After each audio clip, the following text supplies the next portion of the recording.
Hoje eu quero começar o capítulo de número 22 e quero começar a falar com os irmãos sobre a segunda vinda de Cristo.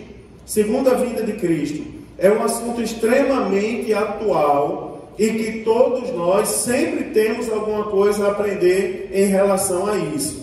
Irmãos, para começar, eu quero dizer aos irmãos que nós cremos, professamos e ensinamos que a segunda vinda de Jesus Cristo é um evento que vai acontecer em duas fases. Primeiro que tudo, eu quero dizer a vocês que nós cremos que Jesus Cristo vai voltar. Jesus que nós lemos no Antigo Testamento acerca da promessa que estava por vir. Sabemos, os irmãos do discipulado ouviram falar há poucos dias que ele já estava no princípio com Deus, não é? Ele já estava lá com Deus na criação, mas havia uma promessa de que ele viria, de que ele estaria no mundo. E a promessa se cumpriu no Novo Testamento. Basicamente lá nos Evangelhos nós temos a vida e o ministério de Jesus como homem e também como Deus nesse mundo.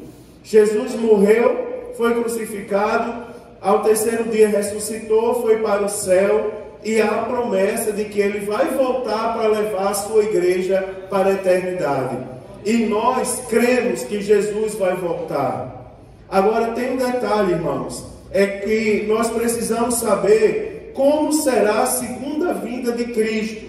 Nós cremos que Jesus vai voltar, a segunda vinda de Cristo, ela vai se dar de duas maneiras.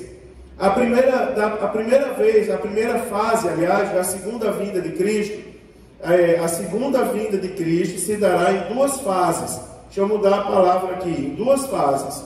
A primeira fase é somente para a igreja. O mundo não vai ver quando esse momento acontecer. O mundo não ouvirá o alarido, a voz do arcanjo e a trombeta de Deus. Só quem vai ouvir isso, quem vai ter o privilégio de ouvir, serão os salvos em Cristo Jesus. Né? É a primeira fase. Nessa fase, todos os santos do Antigo Testamento e juntamente com os que morreram em Cristo vão ressuscitar, e juntamente com os que estiverem vivos naquele grande dia serão tomados dessa terra no abrir e fechar de olhos e se encontrarão com o Senhor nos ares. E vai ser um evento muito bonito.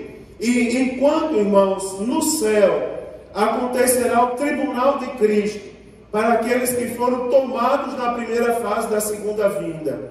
Depois do tribunal, que será para perda ou ganho de galardão, conforme as obras de fé que praticamos nesse mundo, depois ocorrerá as bodas do Cordeiro, o grande banquete celebrando o casamento de Cristo com sua igreja. Irmão, coisa maravilhosa nós sabermos disso e nós lembrarmos, alimentarmos no nosso coração a certeza de que nós estaremos lá com Jesus nesse grande dia. Você imagina como vai ser maravilhoso, né? Semana passada eu brinquei, eu disse, irmãos, os irmãos no sábado vão com a família comer o peru assado de Natal e no domingo vem todo mundo para o culto. E você imagina, se já é um momento de alegria esperado, um momento aguardado, essas confraternizações que nós fazemos aqui, você imagine quando chegar no céu, que nós estaremos com Jesus, irmãos, naquele grande banquete. Você imagine, eu não sei, Eduardo, se vai ser uma grande mesa, onde estarão lá todos os salvos. Não sei como vai ser, não sei se serão várias mesas, onde a gente vai, não sei nem se a gente vai sentar para se banquetear, não sei ao certo como vai ser esse grande banquete. Mas você imagina, irmãos, que lá nós veremos todos os santos da Bíblia Sagrada. Imagine aí que eu tenho sonho de um dia me encontrar com Moisés e abraçar Moisés e dizer para ele, eu não sei se eu vou ter essa honra de abraçá-lo, mas eu espero que sim.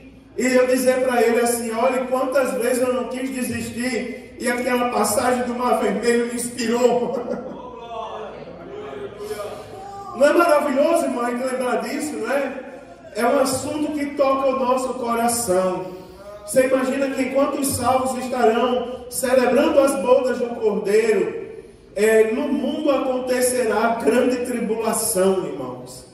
Momento terrível de sofrimento jamais visto na história da humanidade, não é? Aonde os que ficaram vão ter que passar.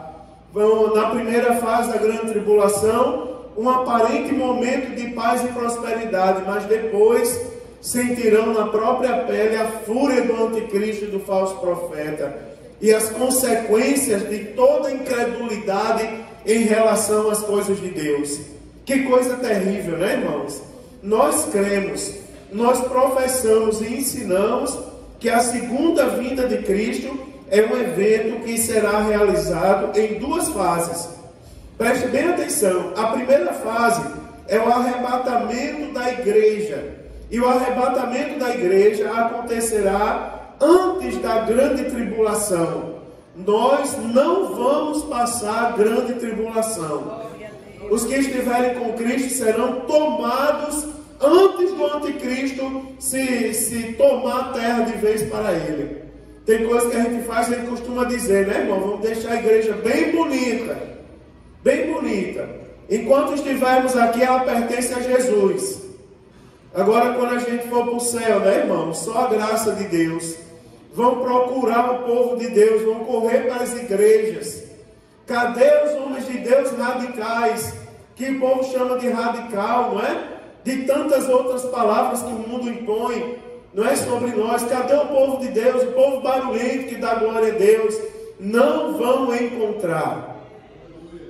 Nós iremos para o céu antes da grande tribulação. Tá certo? Nós seremos arrebatados. A segunda fase, irmãos, Jesus vai voltar depois da grande tribulação. Segunda fase da segunda vinda. Antes da grande tribulação, a igreja vai ser tomada. Depois da grande tribulação, Jesus voltará juntamente com os salvos para estabelecer sobre a terra um período chamado período do milênio.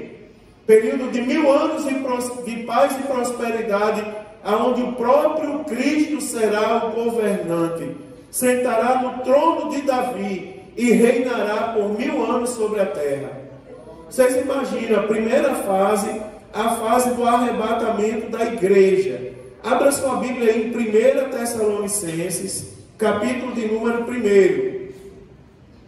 E vamos manusear a Bíblia, irmãos. 1 Tessalonicenses, capítulo 1, versículo de número 10. Diz assim, ó: e esperar dos céus a seu Filho, a quem ressuscitou de mortos, a saber, Jesus, que nos livra da ira futura. Essa ira futura que o apóstolo Paulo escreve aos Tessalonicenses, ele está fazendo menção à grande tribulação. Preste atenção o que o versículo diz: a esperar dos céus a seu Filho. Perceba que Filho está com F maiúsculo. Faz menção a quem, irmão? Jesus Cristo. A seu Filho, a quem ressuscitou dos mortos, a saber, Jesus que nos livra da ira futura. Ou seja, nós não passaremos a ira futura. Jesus Cristo vem nos tomar desse mundo e nós não passaremos a ira futura. Ainda, 1 Tessalonicenses, capítulo de número 5, versículo de número 9. Olha o que é que diz a Bíblia Sagrada. Diz assim, ó, esses versículos são muito importantes. Porque Deus não nos destinou para a ira. Preste atenção, Deus não nos destinou para a ira, mas para a aquisição da salvação por nosso Senhor Jesus Cristo. Tá certo? Deus não nos destinou para a ira. Se o homem quiser passar a grande tribulação, é a opção dele. Esse é o tipo do assunto que nos fortalece mais em Cristo. Por quê? Porque nós vamos aqui, irmãos, encontrar argumento para superar muitas coisas que acontecem em nossa volta. Mas por que você não vai fazer parte daquilo? Você já tem a resposta. É porque a minha esperança está em Cristo. E o meu Deus não me destinou para a ira. Eu estou me preparando para ir na primeira fase, para ir na primeira leva, na primeira carrada, no meio do primeiro, né, irmão, do primeiro arrastão de Jeová. Tá certo? Nós vamos na primeira fase em nome de Jesus. Então isso já nos dá argumento de sobra para nós não sermos participantes de determinadas coisas que acontecem. Jesus não nos chamou para fazer bagunça. Jesus nos chamou para sermos santos em toda a nossa maneira de ser. Sabe o que é a igreja? A igreja tem que ser um lugar para, quando as pessoas estiverem desesperadas, as pessoas estão desviando a atenção de Deus. Estão voltando sua atenção agora mais do que nunca a coisas desse mundo. Você imagina que enquanto as trevas estão trabalhando, você sabia que na sexta-feira, que é o nosso dia de jejum, também é o dia de jejum das trevas. Enquanto nós estamos jejuando, também do outro lado eles estão andando de branco pela rua e jejuando também. Agora, muitos dos servos de Deus estão tirando a atenção das coisas do céu para se envolver com coisas do mundo. Quando formos convidados a falar, falamos. Quando não tivermos de falar, nós oramos e intercedemos. Porque quando vier alguém de lá desesperado, eu estou fraco, desanimado, querendo tirar a minha própria vida, nós temos que ter a solução. E nós temos que ter autoridade para expulsar todo o mal que o mundo está colocando sobre os ombros das pessoas. Você tem visto que as pessoas estão andando aí meio pesadas, meio com o ombro pesado? Nunca se viu tanta gente de cabeça baixa como a gente está vendo nesses dias, nessas últimas semanas. Povo de cabeça baixa, querem tirar a própria vida. Eu estava dando aula na faculdade semana passada, e um rapaz chegou para mim e disse assim: pastor, ore pela minha cidade, porque lá na minha cidade tem uma ponte bem grande que construíram para ser o cartão postal da cidade, mas sabe o que é que está sendo? Está sendo a porta do inferno da cidade. Porque o povo está subindo lá e está pulando de cabeça para se matar lá embaixo. Ele disse: o que tem de gente se matando essa semana, mas nós, irmãos, estamos aqui na presença de Deus, nos santificando e aguardando a volta do Senhor Jesus. E temos que nos fortalecer nessas palavras. Olha uma coisa interessante. Olha 1 Tessalonicenses capítulo 4, onde nós lemos, versículo 17. Pastor, prova o que você está falando, eu vou provar. Versículo 17 diz assim: depois nós, 1 Tessalonicenses 4, depois nós, os que ficarmos vivos. Você observa, irmãos, qual é o desejo de Deus? É que as pessoas se matem? É que as pessoas permaneçam o quê? Vivas. Sabe para que Jesus nos escolheu? Para nós sermos sal da terra e luz do mundo. Aonde que o morto vai brilhar? Você está entendendo? Nós precisamos estar vivos de todas as maneiras. Vivos no sentido carnal e vivos no sentido espiritual. Você imagina uma coisa, imagine aí. Perdoe. Imagine aí. Chega alguém aqui precisando de Jesus. Chega alguém aqui desesperado, precisando aceitar Jesus como Senhor e Salvador da vida dele. Aí quando chegar aqui a gente está tudo de cabeça baixa. Não, estamos de cabeça baixa, porque o resultado das eleições... Não, irmão, misericórdia. Nós somos a igreja do Senhor, irmãos. Nós, os que estivermos, os que ficarmos vivos. Você observa, os que ficarmos... Aqui fala de perseverança. Pessoas querem morrer, mas nós queremos ficar vivos. Nós, os que ficarmos vivos, seremos arrebatados, não é, irmãos? Com eles nas nuvens, para encontrar com o Senhor nos ares. Preste atenção. Nós, os que ficarmos vivos. A segunda fase, irmãos, vai ser depois da grande tribulação. A segunda fase, preste atenção, que ela vai... É a fase que vai ser visível para todo mundo. Na segunda fase, Jesus vem juntamente com os salvos, que foram com ele na primeira fase. E ele vem derrotar o anticristo, aprisioná-lo, juntamente com o falso profeta, e estabelecer o seu reino. Na segunda fase, todo olho verá. Sabe por que o povo vai sofrer? Eles vão sofrer porque não quiseram Jesus. Preste atenção, irmão, como esse chamado é sério. Não é um conto, não é um romance que eu estou falando. É algo forte.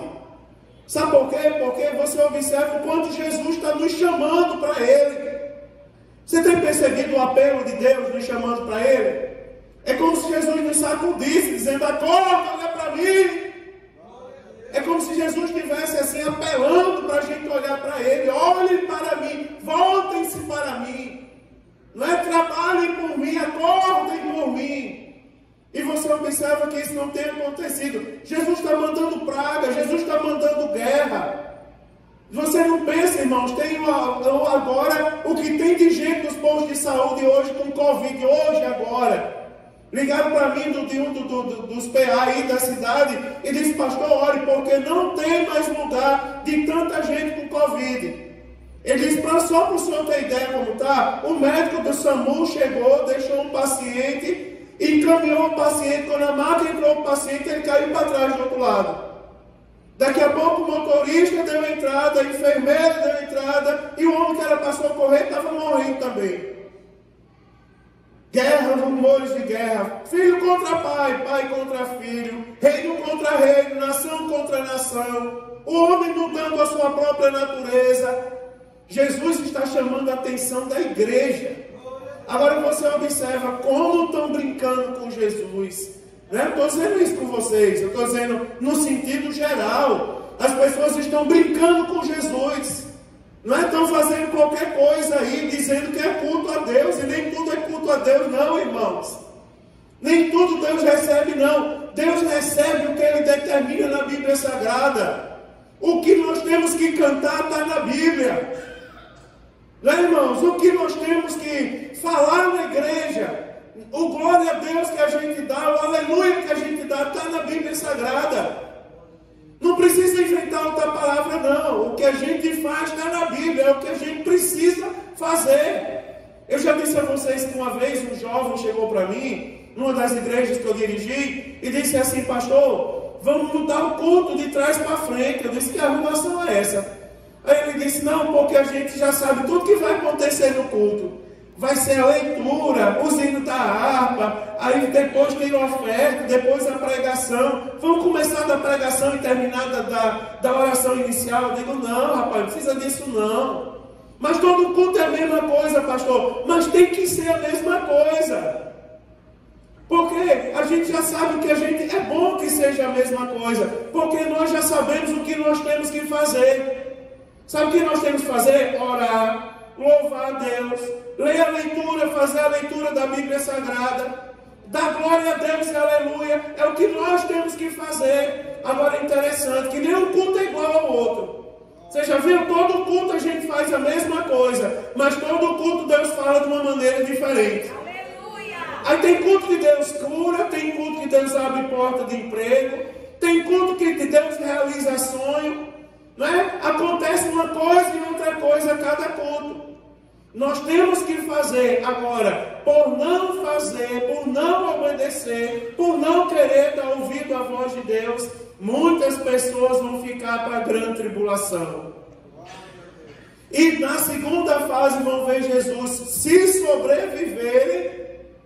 sobreviverem, vão ver Jesus voltando com a sua igreja glorificada. Em que posição nós queremos estar? Que posição nós vamos querer ficar? Você observa que é o momento da gente se libertar das vaidades desse mundo. Oh, Senhor, me ajuda. Eu que sou apegado com as coisas desse mundo, cada um de nós tem que dizer isso. Senhor, me ajuda a focar o meu coração em Ti. Eu estou dizendo que ninguém vai fazer como um rapaz. A senhora lembra quando a gente morava lá no Parque Industrial? Que um rapaz disseram para o rapaz que ele tinha que usar vestes brancas. Aí ele fez um bazar na calçada com todas as roupas dele, vendeu tudo. A mãe dele desesperada, dizendo: meu filho endoidou, discipulado que deram para ele, venda todas as suas roupas e compre tudo branco. Não foi? E ele foi vender a roupa, os armários, tudo para comprar tudo branco. Não é isso não, irmão. Enquanto estivermos nesse mundo, a gente tem que trabalhar. A gente tem que sofrer, passar as aflições desse mundo. A gente precisa almoçar todo dia, tomar um café todo dia. A gente precisa cuidar dos filhos, a gente precisa de fazer tudo o que tem que fazer. Agora, tudo quanto nós fazemos para a glória de Deus. Portanto, quer comamos, bebamos ou façamos qualquer outra coisa, façam para a glória de Deus. Agora, por não fazer, as pessoas vão optar ficar na grande tribulação. Quer ver? Abra sua Bíblia aí em Apocalipse, capítulo 1, versículo de número 7. Apocalipse, capítulo 1, versículo 7. O último livro da Bíblia. Diz assim, ó. Você observa como será a segunda fase. Segunda fase diz: eis que vem com as nuvens, e todo olho verá, até os mesmos que o transpassaram, e todas as tribos da terra se lamentarão sobre ele. Sim, amém. Você observa, todas as tribos da terra verão e se lamentarão. Você imagina como será naquele dia, né? A primeira fase, a igreja foi raptada da terra. A terra vai sentir os efeitos da falta da igreja. Você sabia? O termômetro, a balança da igreja, o que dá sustentação a esse mundo é a igreja. Você imagina, quando a igreja for tomada da terra, o mundo vai sofrer os efeitos da falta da igreja. Pode prestar atenção. Agora, Jesus volta na segunda fase, e o mundo vai lamentar. Você imagina quem ficar vivo dizer assim: meu Deus, por que eu não me esforcei para ir na primeira fase? Você imagina, irmãos, que a Bíblia, mais à frente eu vou mostrar para vocês, a Bíblia dizendo, falando de pessoas sofridas, e dizendo, quem são esses? Aí alguém vai dizer, são os mártires da grande tribulação. Terrível, não é, irmão? Uma coisa terrível está para acontecer. Nesta vinda gloriosa, Jesus vai voltar com os santos que foram arrebatados na primeira fase. Volte a sua Bíblia a 1 Tessalonicenses, capítulo 3, versículo de número 13. Diz assim, ó. Eu vou ler a partir do versículo 12, para pegar aqui o início do parágrafo. 1 Tessalonicenses 3, versículo 12, diz: e o Senhor vos aumente e faça crescer em caridade, uns para com os outros e para com todos, como também nós para convosco, para confortar o vosso coração, para que sejais irrepreensíveis em santidade diante de nosso Deus e Pai, na vinda de nosso Senhor Jesus Cristo, com todos os seus santos. Você observa aí, irmãos, está falando da vinda de Jesus Cristo juntamente com os santos. Ou seja, a segunda fase da segunda vinda de Jesus Cristo. Agora você veja uma coisa forte para a gente. É porque a Bíblia está dizendo assim, ó. A Bíblia está dizendo, para confortar o vosso coração, olha agora, para que sejais o quê? Irrepreensíveis em santidade diante de nosso Deus e Pai. Olha como tem que estar a nossa vida. Irrepreensível. Olha o esforço que a gente tem que fazer. Não é exagero, irmão. Mas espera aí, pastor. Não estou dizendo que alguém aqui faça. Pelo amor de Deus, irmãos. Mas eu estou dizendo que o inimigo tenta. E você imagina aí alguém falar assim, Marcos, e dizer, só um palavrãozinho. Não, eu sou irrepreensível. Só um funkzinho, eu sou irrepreensível. Só um golinho, eu sou irrepreensível, rapaz. Eu sou santo, estou aguardando Jesus voltar, rapaz. Vai roubar a salvação de outro. Bicho ruim. É ou não é, irmãos? Irrepreensíveis. Você imagina quantas vezes não já lhe chamaram de exagerado, Eduardo? Irmão Samuel. Quantas vezes? Não fala, mas meu Deus do céu, tira esse termo, rapaz. Você é tão bonito, tão jovem. Vai embora, viver sua vida, né? Ser jovial. A pessoa vai ser jovial, rapaz. Tem para que esse exagero? Anda por aí, faz um hang-losezinho. Não me repreenda não, mas se alguém do mundo disser isso ao senhor, repreenda em nome de Jesus na hora. Está repreendido, rapaz. Está queimado, cão. Eu vou morar no céu, meu irmão. Aleluia. Verdade, irmão, lute por isso. Isso é sério. Não é? Isso é muito sério, lute por isso. O inimigo não pode roubar a nossa salvação. Lute pela sua salvação. Diga não, vale a pena dizer não. Vale a pena. Eu quando era líder de mocidade, eu dizia para os jovens, eu dizia, rapaz, eu passei por uns momentos terríveis na minha vida. Minha família é testemunha de que ia todo mundo para a festa e eu não ia para as festas. E quantas vezes não disseram, inclusive, que eu não era homem. Não é homem não, mas eu tinha propósito diante de Deus. Não vou. Não vou. E valeu a pena. Eu dizia para eles, para a mocidade, valeu a pena. As pessoas dizem, é radicalismo. É não, meu irmão. Se Jesus voltar, eu quero ir morar no céu. Agora, tem um detalhe aqui, porque a gente sempre fala em relação aos outros. Mas tem uma coisa que a gente precisa lutar, que é aqui, ó. A nossa cabeça. Lute contra a sua própria mente. Lembre-se sempre que a Bíblia foi escrita para os crentes. A Bíblia não foi escrita para quem está no mundo, não. Ela foi escrita para os crentes, para os salvos. Quando a Bíblia fala das obras da carne, está falando para a gente. Não andeis segundo as obras da carne. E a Bíblia diz quais são elas: lascívia, feitiçaria, glutonaria, prostituição. Livre-se disso, repreenda isso da sua vida. Mas pastor, eu estou livre disso. Quem é que está livre das tentações desse mundo? Quem é que está livre? Não é, irmão? Quem é de nós que está livre?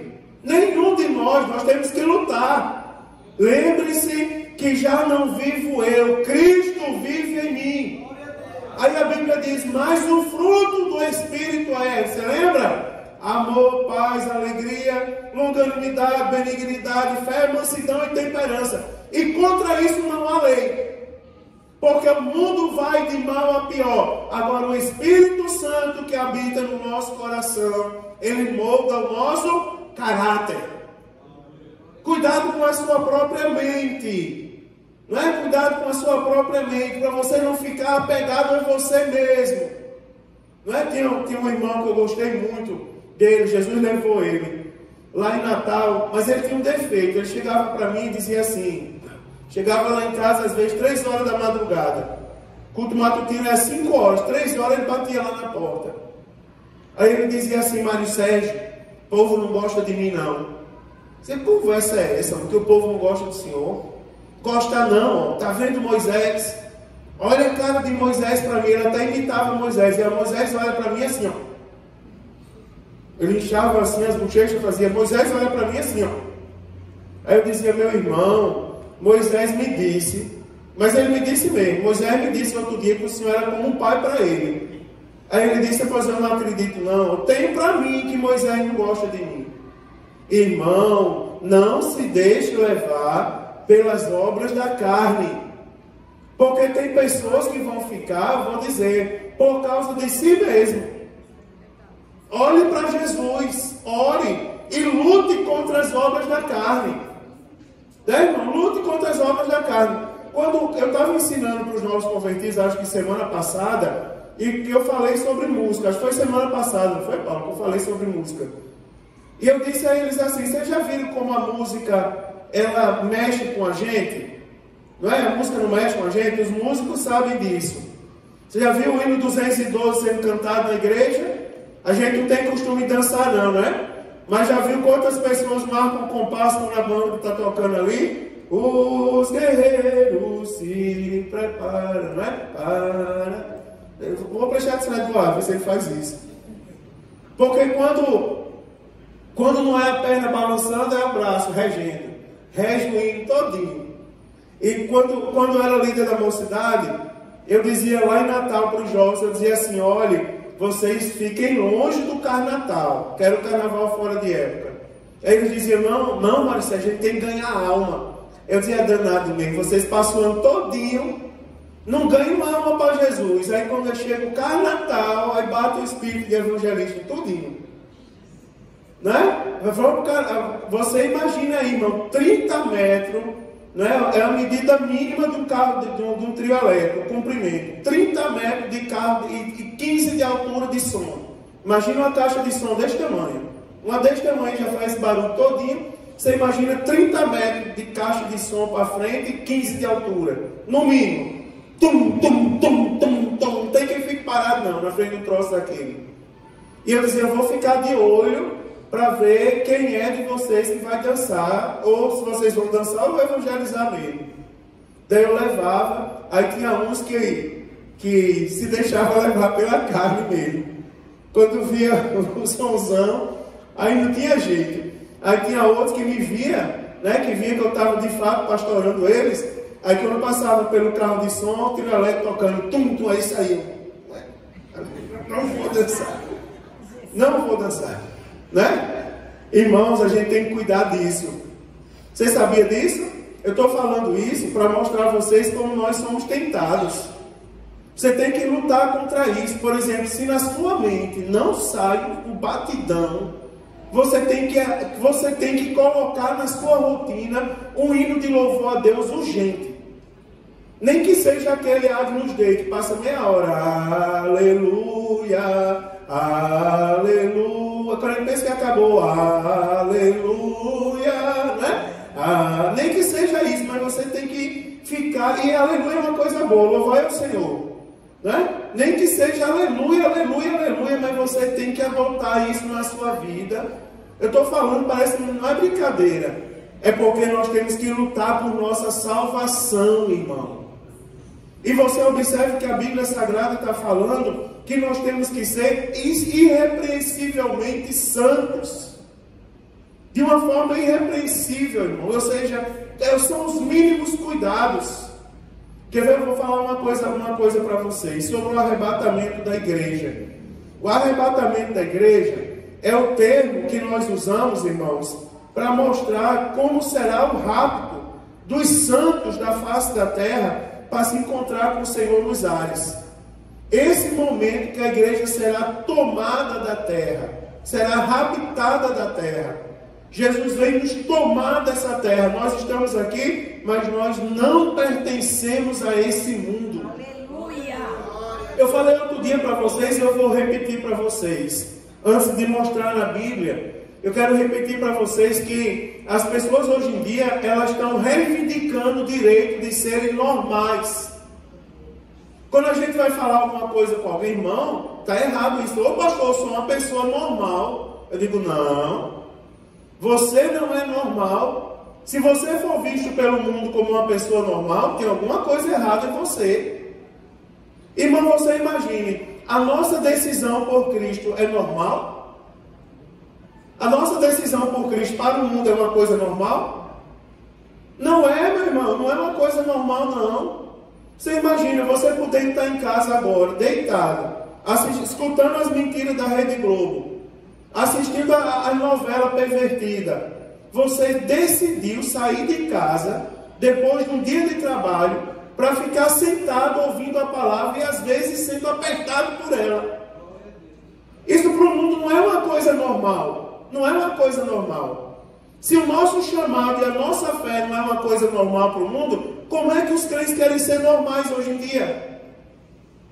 Não pode, irmão. Nós não somos, para o mundo, não somos normais. Não somos como eles, somos diferentes. O povo não tem mais coragem de falar isso por aí, não. Tem medo da repercussão. Não tenho medo, não. Eu não, meu irmão. Eu sou crente, eu vou morar no céu. Quer ver? Abra sua Bíblia aí, ó. 1 Tessalonicenses 4, a gente já está lá. Versículos de número 16 e 17. Diz assim, ó. Olha que coisa bonita esse momento. Porque o mesmo Senhor descerá do céu com alarido. Depois eu vou explicar cada palavra dessa, o significado.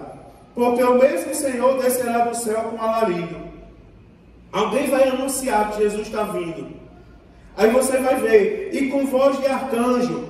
E com a trombeta de Deus. Aí a Bíblia diz, ó. E os que morreram em Cristo ressuscitarão primeiro. Depois nós, os que ficarmos vivos, seremos arrebatados. Você imagina, nós, está fazendo menção a um grupo específico, nós, os que ficarmos vivos. Essa palavra aí, ficar vivo, esse termo aí, ficar vivo, ele fala muito, dá uma pregação aqui. O que é permanecer vivo nos dias de hoje? O que é permanecer vivo? Pega o símbolo, pega a figura de uma luz. E você imagina, o que está escrito em Cristo está com a luz acesa. E o que tem pessoas que a luz está quase se apagando. Tem outras que a luz já se apagou. Agora vem a reflexão para nós mesmos. Como está você como luz? Como é que estamos nós como luz? Nós estamos acesos? Não é, irmãos? Quando as pessoas olham para a gente, elas nos veem como crente? Porque um dia eu estava num lugar aqui perto, e passou uma pessoa para mim, que graças a Deus eu não sei quem é, mas a pessoa me conhecia. Não era dessa igreja. Disse assim: Pai do Senhor, pastor Mário. Eu disse: ô, Pai do Senhor, querido. Quando ele deu as costas, a moça que estava passando umas verduras que eu estava comprando no caixa, disse assim: ele é crente? Aí eu disse: eu acho que é. Me deu a paz do Senhor, e sabe que eu sou pastor de igreja. Aí ela disse: não, porque se ser crente é ser como esse aí, eu vou dizer uma coisa, eu não tenho mais nem que ir para a igreja, eu sou muito santa na frente dele. Irmão, olhe, isso é para, não estou dizendo que ninguém aqui está em pecado, mas eu estou falando para a nossa reflexão. Porque as pessoas não dizem, não é? Não importa como o mundo nos vê. Importa sim, irmãos. Nós não somos sal da terra e luz do mundo? O mundo tem que nos ver como luz. Importa sim que eles nos vejam como luz. O mundo está nos vendo como luz. Você observa que nós, os que ficarmos vivos, sempre tenha isso na sua mente: eu tenho que ficar vivo, eu tenho que brilhar como a luz. Na hora de tomar a decisão, peraí, isso coloca em risco a minha luz? Pegue a parábola das virgens. Você tem as prudentes e você tem as nécias. Algumas versões chamam de loucas. Você observa, todas tinham lamparina. Mas quando o noivo chegou, algumas não tinham azeite para acender a lamparina. A lamparina estava apagada, ou seja, a luz estava apagada. Você está entendendo a importância desse termo, nós os que ficarmos vivos? Você vê, nós os que ficarmos vivos, seremos arrebatados, ou seja, só será arrebatado quem estiver vivo. Alguém vai dizer assim: pastor, e eu que estou apagado agora? Misericórdia, vou voltar para casa triste. Não, irmão, se tiver alguém aqui com a lamparina apagada, você está na presença de Deus essa noite. Você pode dizer a Deus: Senhor, tem misericórdia da minha vida, e faz a luz acender outra vez. Peça a Jesus, irmão, que quando você menos esperar, a luz volta a brilhar novamente. É interessante isso aqui, não é? Da casa do Senhor, a gente não pode sair pior do que a forma como nós entramos. Veja tudo que pode apagar a luz. Tudo que pode apagar a luz. Palavrão apaga a luz, irmão? Apaga. Traição apaga a luz, irmão? Apaga. Né, irmãos? As obras da carne apagam a luz? Apaga. E o que acende a luz? É se aproximar de Deus. Né? É pedir perdão pelos pecados todos os dias. Irmãos, eu nunca mais esqueci os obreiros que estavam naquela reunião. A última pregação do pastor Milton dos Santos, lá no Templo Sede. Pastor Milton, ele foi presidente da Convenção de Santa Catarina por mais de 30 anos. E no dia que ele pregou lá no Templo Sede, a última vez que ele pregou, vocês estavam lá naquela reunião, que ele pregou sobre os astros, né? Fez uma pregação sobre as estrelas, sobre as constelações, não sei o quê. No outro dia na reunião, o pastor Sérgio chegou na reunião e, lembrando do pastor Nito, começou a chorar. Aí ele disse assim: sabe por que eu estou chorando, irmãos? É porque depois da pregação, o pastor Nito olhou para mim, foi uma glória de Deus a pregação dele. Mas depois ele olhou para o pastor Sérgio e disse assim: pastor Sérgio, eu preguei bem.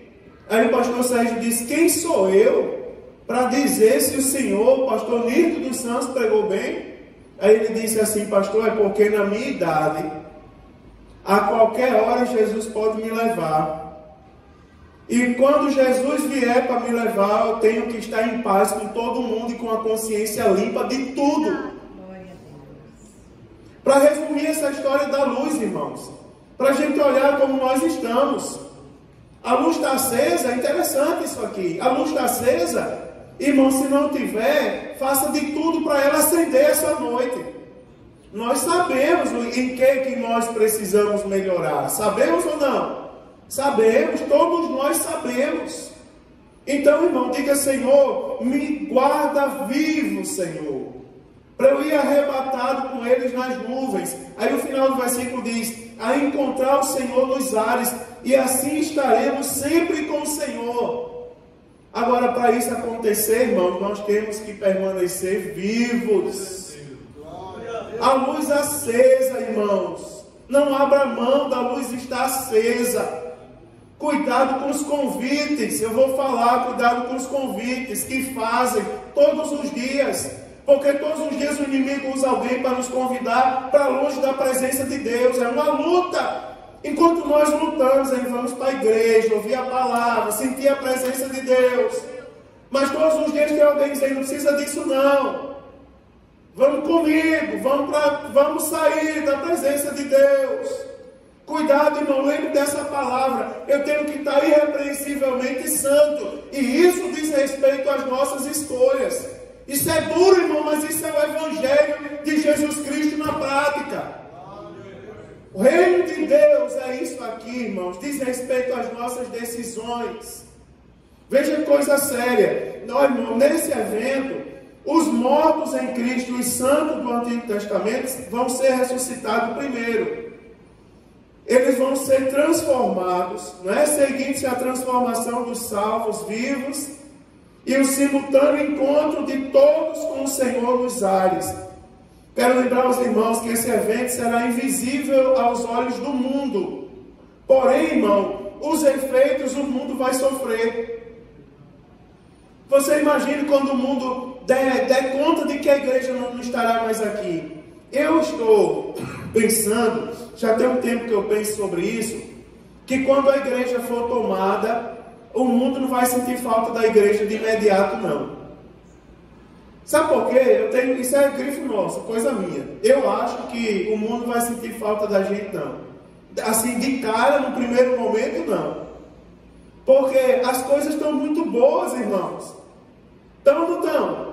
As coisas estão muito fáceis. Tem crente abrindo a boca e dizendo: o céu é aqui. Eu vi outro dia, teve a festa da cerveja em uma das cidades de Santa Catarina. Vocês sabem o que é? A festa da cerveja. Festa alemã da cerveja. E eu chego em casa de meio-dia, aí eu vou botar o almoço de Mário Newton. Todo dia tem esse ritual, tem que botar o almoço dele antes de seguir para fazer minhas coisas. Aí eu vou lá, boto o almoço dele, aí ligo a TV no jornal, para ver o que está passando nas notícias. Aí estava passando lá, filmando o repórter na festa da cerveja. Aí passou umas pessoas pulando atrás do repórter. Uns com a caneca de cerveja, e tinha dois que eu digo: eu conheço esse sujeito. Conheço aqueles dois ali. Porque minha memória é boa, né, irmão? Jesus me deu uma memória boa. Eu sou capaz de dizer onde todos vocês estão sentados essa noite, amanhã. Pode me perguntar. Manda aí, onde é que eu estava, pastor? Eu estava lá no último banco. Né? Fábio estava lá na outra ponta. Marcos no degrau do som. Eu digo tudinho, com perfeição. Sem ninguém mandar eu decorar, mas de tanto olhar para vocês eu sei dizer. Aí eu digo: eu conheço aqueles dois ali. Não estavam com caneca de cerveja não, mas estavam pulando no meio, dando grito. Aí eu digo: mas isso era para ser crente, os dois. Eu não disse que são crentes não, eu digo: era para ser crente. Conheço eles, não vou nem dizer a congregação deles, porque pode ser que alguém conheça. Mas estavam lá os dois pulando nas festas da cerveja, irmãos.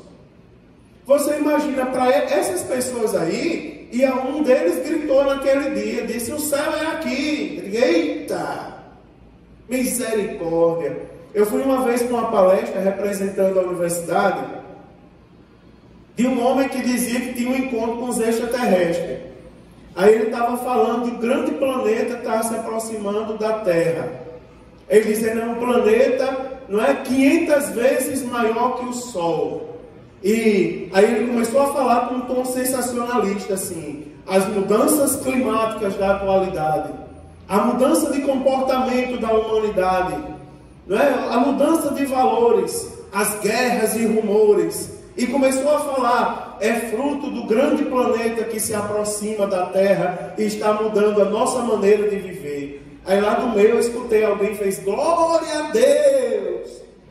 Eu imagino, era um crente que estava dormindo, não estava prestando atenção ao que estava sendo dito, ou então nunca leu a Bíblia. Aí quando o homem começou a falar do grande planeta, deu glória a Deus. Você imagina que essas pessoas na festa da cerveja estavam falando do céu. Mas me diga uma coisa, irmão, seja sincero: é o céu para onde nós vamos? Nosso céu não é aqui, irmãos. Em nome de Jesus, nunca diga isso: nosso céu não é aqui. Não se contente com esse mundo. Mas pastor, aqui está muito bom. Não está bom, você não sabe o que é bom não, meu filho. Nós só vamos saber o que é bom quando o nosso corpo for transformado num corpo glorioso. Que a gente não vai mais sentir dor, que não vai mais passar cortejo fúnebre, não. Nós só vamos saber o que é bom quando eu encontrar com o melhor amigo que eu tive na minha vida até hoje, depois do meu pai, foi meu avô. Quando estava perto de morrer, se reconciliou com Cristo.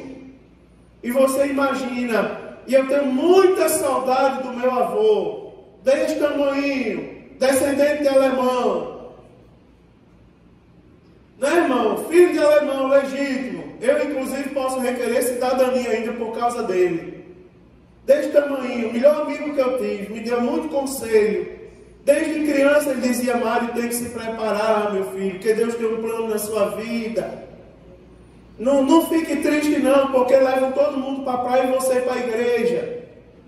Agora você imagina, irmão, é porque um dia eu vou me encontrar com meu avô no céu. Eu creio nisso.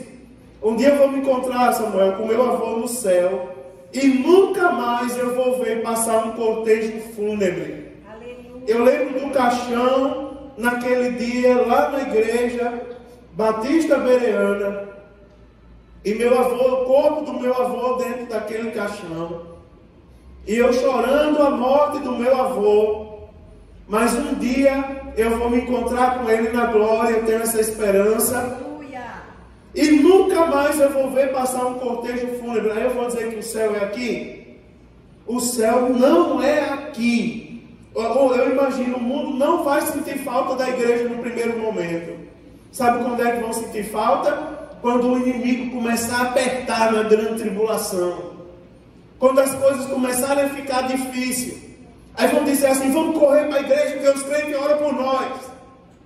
Porque hoje é assim, não é, irmãos? E a gente está aqui para orar mesmo. As coisas apertam, corre para a igreja e a gente ora. E a gente pede a misericórdia de Deus e luta para que a pessoa fique. Mas vai chegar um dia que eles vão procurar a igreja e não vão encontrar a igreja. Os bancos estarão vazios. Aonde está aquele povo barulhento? Aonde estão as crianças que louvavam na igreja, como a gente viu aqui hoje? Duas crianças cantando e a menorzinha fazendo um gesto ali, regendo as outras duas. Aonde estão as crianças? Aonde estão os jovens? Não é que tocavam, que se alegravam na igreja? Aonde estão as irmãs do círculo de oração que intercediam por nós? Que não tem nenhuma para orar pela gente. Às vezes até eu, quando sou duro com alguém, mais duro com alguém, digo: se converta. Aí a irmã de oração vai lá e pega e diz: vem cá, meu filho. Não é bem assim não, o pastor é muito duro. Mas naquele grande dia não vão encontrar mais as irmãs para fazer manhã não, meu irmão. Vão sentir falta da igreja quando a coisa apertar. Esse evento vão ser agora, para eu terminar, vou dizer alguma coisa a vocês. Isso vai acontecer numa fração de segundos. Você viu as virgens? Não deu tempo de comprar mais azeite, não. Não deixe para comprar de última hora não, irmão. Jesus está lhe dando uma oportunidade agora. A todos nós. Se apegue com Cristo agora. Porque isso vai acontecer numa fração de segundo. O nosso corpo será transformado num corpo glorioso. Olha aí Filipenses capítulo 3, versículo de número 21. Aliás, me perdoe, não é 13 e 21. Opa, deixa eu achar aqui.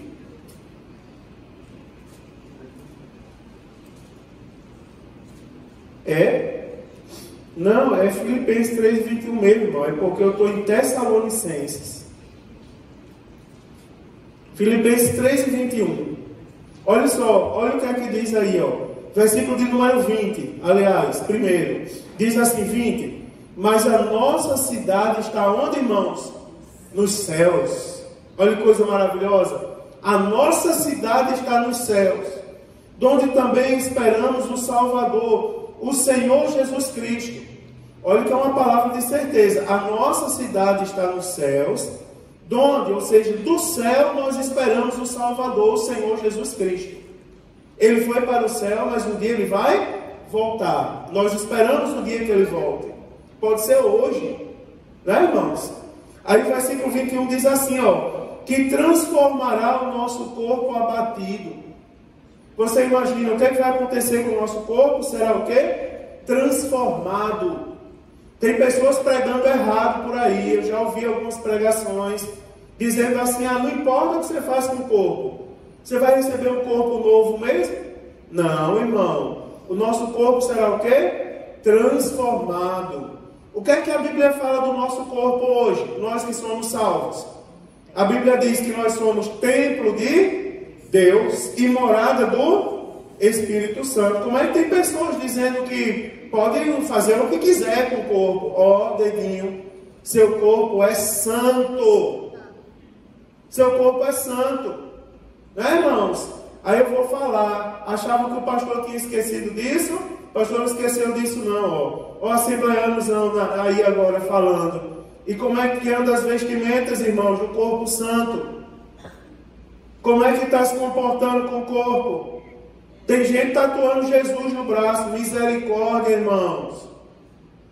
Não é verdade? Nós não somos parte disso, não. Crente botando... Como é que chama aquelas coisinhas que bota? Pince.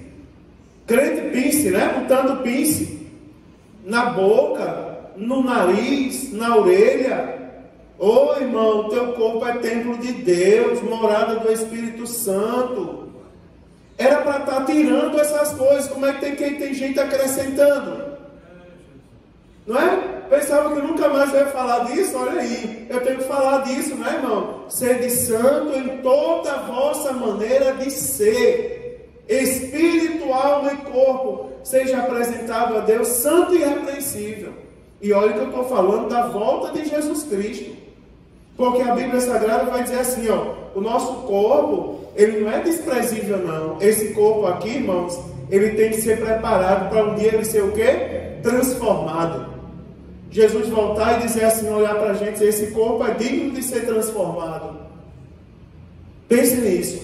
Olha só, e que transformará o nosso corpo, não é? O nosso corpo será transformado segundo o seu eficaz poder de sujeitar também a si todas as coisas.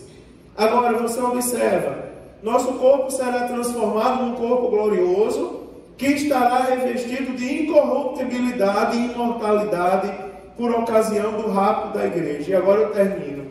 1 Coríntios capítulo 15. Olha aí, 1 Coríntios capítulo 15, versículo 51. Nós vamos ler do 51 ao 53. Olha o que é que diz, irmãos. Eu estou falando da vinda de Jesus. Eu ainda estou no arrebatamento da igreja. Perdoe, eu vou terminar aqui. 1 Coríntios, capítulo de número 15, versículo de número 51, diz assim: eis aqui vos digo um mistério. Na verdade, nem todos dormiremos, mas todos seremos, o quê? transformados. Todos seremos transformados. Abra a Bíblia.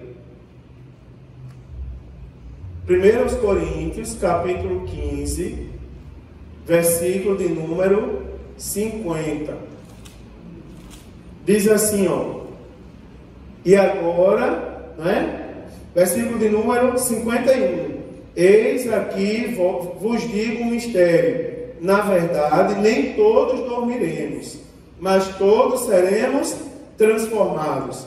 Versículo 52. Como é que nós seremos transformados num momento, num abrir e fechar de olhos, ante a última trombeta? Porque a trombeta soará e os mortos ressuscitarão incorruptíveis, e nós seremos transformados. Porque convém que isto, que é corruptível, se revista da incorruptibilidade, e isto que é mortal, aliás, se revista da imortalidade. Olha o que vai acontecer com o nosso corpo, irmãos. O que é corruptível será revestido da incorruptibilidade, não é? E o que é mortal, da imortalidade. Veja que coisa maravilhosa vai acontecer conosco naquele grande dia. Eu estou falando do arrebatamento da igreja.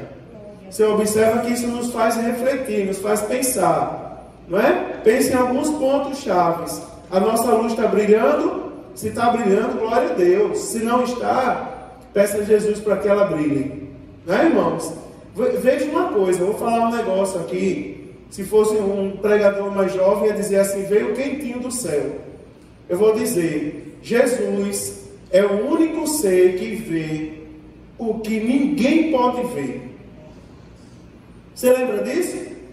Ele é o único que vê o que ninguém pode ver. Por exemplo, Jesus faz a leitura de tudo que nós pensamos. Tudo que nós fazemos nos lugares mais secretos da nossa vida, Jesus está lá vendo. Não é interessante isso? Aí agora a gente tem que avaliar como é que está a nossa luz. Está brilhando? Se prepare, irmãos. Se prepare. Estou dizendo isso para você se entristecer. Estou dizendo isso para você se alegrar. Em nome de Jesus, se a trombeta soar agora, toda a minha igreja vai morar no céu. Em nome de Jesus. Todos nós que aqui estamos, vamos para o céu. Jesus só repreende aquele a quem Ele ama. E Ele prepara a nossa vida para se encontrar com Ele. Eu vou, depois do arrebatamento da igreja, é que eu fico ansioso para falar as coisas. Eu vou falar da família cristã. E eu vou falar algumas coisas da família cristã. Uma vez eu recebi lá em casa um casal.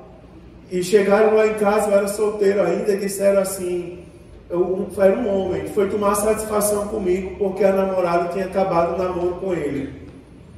E eu disse, o que é que eu tenho a ver com isso? Você pregando ontem, você disse, se o seu namorado lhe trata mal, lhe aprisiona, lhe afasta de Deus, quer pisar em você, namorado, imagine depois casar. Daí eu disse, se isso está acontecendo, acaba o namoro. Isso não é namorado não, isso é uma treva. Acaba. Eu disse, acaba o namoro. Namoro não é prisão. Não pode ser prisão. E a moça foi e acabou o namoro. Aí foi tomar satisfação comigo. Eu disse, rapaz, quer ver o pior? É que tu corre o risco de Jesus voltar e tu não ir morar no céu. Porque tudo quanto a gente fizer, você veja que eu estou falando uma coisa que aparentemente não tem nada a ver. Mas tem a ver? Tem. Jesus está vendo a nossa maneira de ser, irmãos. Ele sabe a intenção do nosso coração.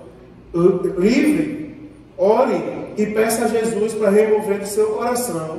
Porque eu peço tudo isso a Deus. Hoje de manhã eu tive um constrangimento. É comum a gente ter. Todos nós. Eu tive um constrangimento. Sabe o que eu fiz? No tempo que eu pude, eu me recolhi e fui orar.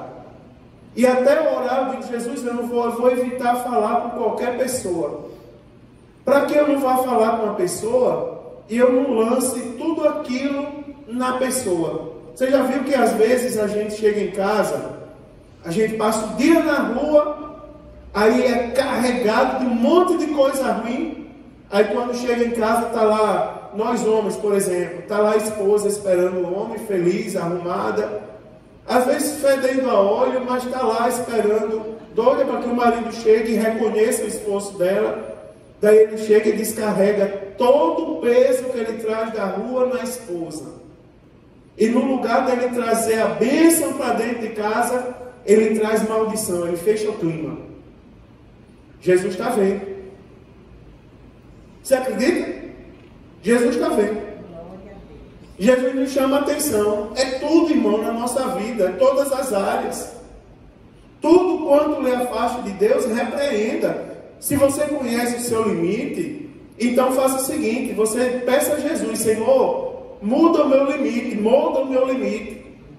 Se eu não suporto, me faz suportar. Se eu se o meu coração não aguenta mais, Senhor, me dá estrutura. Muda as minhas palavras, a minha mente, as minhas atitudes. Mas naquele grande dia, Senhor, me dá a honra de ter o meu corpo transformado. E de que quando eu abrir os olhos, de repente, eu estar no céu, nas nuvens, diante do nosso Deus. Vocês sonham em ver Jesus, irmãos, como Ele é? Você imagina como será Jesus, hein, Jonas? Como será Jesus? Agora você imagina, naquele grande dia, nós vamos abrir os olhos e vamos estar nos ares, juntamente com Ele, e lá estaremos para sempre, em nome de Jesus. Deus nos abençoe e nos guarde, irmãos, a todos nós. Vamos ficar de pé e vamos orar ao nosso Deus. Vamos pedir misericórdia ao Senhor. E vamos pedir a Deus que abençoe mais a nossa vida, em nome de Jesus.